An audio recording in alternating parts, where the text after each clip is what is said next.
కష్ట సమయము, ప్రజలు కష్టాలలో ఉన్నప్పుడు రాజకీయ ప్రయోజనాల కోసం మనం ఆలోచన చెయ్యొద్దు.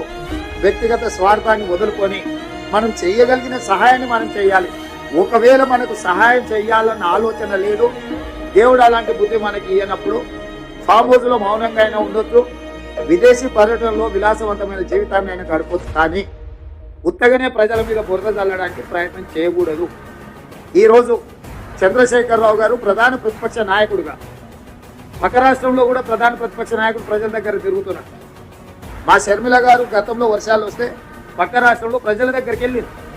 ఈరోజు నిజంగానే ప్రజలు ఇంత విపత్కర పరిస్థితులు ఎదుర్కొంటున్నాయని బీఆర్ఎస్ భావించినప్పుడు ప్రధాన ప్రతిపక్ష నాయకుడు ప్రభుత్వానికంటే ప్రజల దగ్గరికి వెళ్ళాలి, ప్రజా సమస్యల్ని ప్రభుత్వానికి నివేదించాలి, ప్రజల యొక్క విజ్ఞప్తులు తీసుకొని ప్రధాన ప్రతిపక్షంగా చంద్రశేఖరరావు గారు ఆ సమస్యల్ని ప్రభుత్వం దృష్టికి తీసుకొచ్చి అవసరమైతే ప్రభుత్వాన్ని